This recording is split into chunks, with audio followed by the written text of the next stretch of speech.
CSRF attack on buggy web application. Now in this video we are going to take a look at a couple of points. First of all, what is CSRF, and I will provide you an example, and we will also explain you about CSRF attack.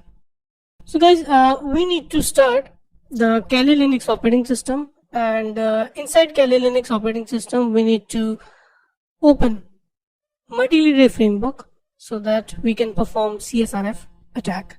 So you can see here that we are at Kali Linux operating system. Now you can open browser, and here you can see click home button, and you can see here that we are not logged in any account, right?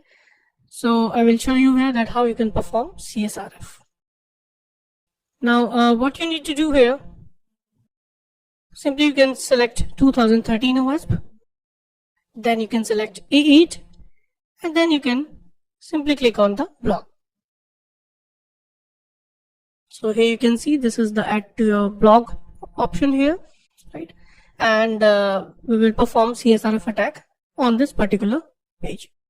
So if you have no idea about what is CSRF and how you can perform CSRF attack on this web page, you can click on hints and videos here.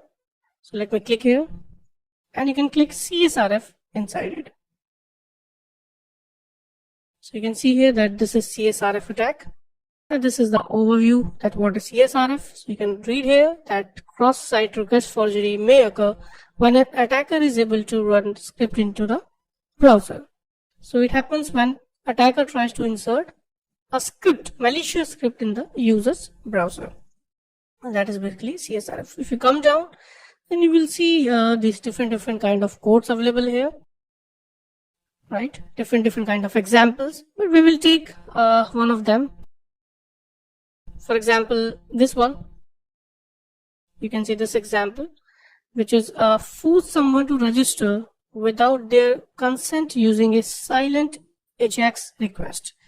So it means you are trying to create a new account inside a website. So I'm going to use this one. So do one thing, copy the code from here. So we will copy it, but first of all you can see that these all are the entities, username, password, and you can see alert message is also here which say CSRF complete, right? So we need to use this code to perform CSRF attack inside the web application. So we need to copy this code from here, and we need to paste it inside that particular web application. So let's take this example. So you can see here that it is showing that alert message, so it will also create a pop-up box. So let's copy this. So copy from script open and end it with the script close. Copy the entire content.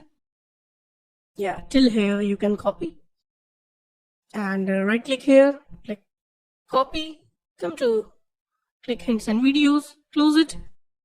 Here you need to paste that code. So I've already pasted this code here, right? You can see there is only one comment inside it.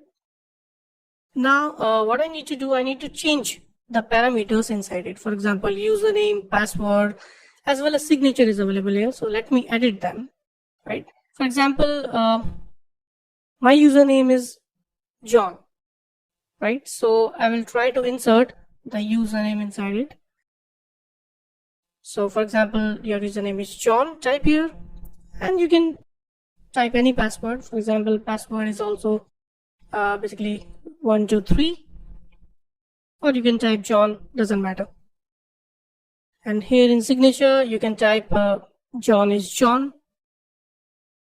So I have made 3 changes in username, in password, and in signature.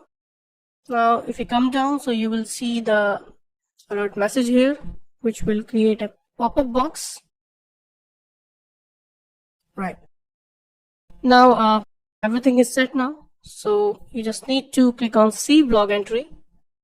So click here, and you can see here that pop-up box is coming here, which is saying CSRF complete, right? Click OK, and you can see there that a blank comment has been inserted inside this web application, and you can see still we are not logged in. So we have created a new account with the name John. The password is also John and signature is John. We will try to log in. So click login here, and inside login we need to insert the username and the password. So here you can type your username and password, John and John. Let's see if there is any account available or not. So click login, and you can see here that we have logged in inside that particular account. So this is, you can see here that logged in user is John, and this is the signature, John is John. So if you can see here that we have successfully logged in that particular login page. So our practical was successful, that we have successfully created that account, and without registering we have logged in a particular account. Great. Go back and let me try one more code there. So just roll it. Let me try this one. Force someone to log out. So we have already logged in the website. So how you can force your victim to log out automatically? So you can see here that we have already logged in John's account, right? So if you want to log out, then how you can perform it using CSRF attack, that we are going to learn here. Okay, so again, copy the code from here, which is basically a kind of function, right, to perform logout directly without clicking on logout button. So we need to copy this code from here, and we need to paste this code right there in the block. So I need to open the CSRF again, select CSRF, click add to your block, and you can paste here.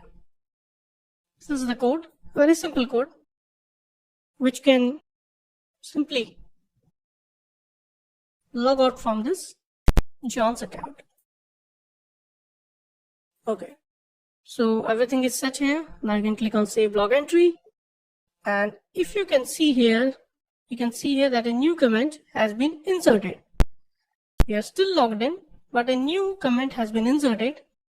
How to improve your Facebook status? What you need to do here, you just need to put your cursor on this particular comment, and when you will roll your cursor on this comment, you will automatically log out from that particular account. So you just need to come here, cursor, and here you can see that you have logged out from that particular account automatically. So you can see here that now I'm not logged in John's account. I have logged out from this particular account.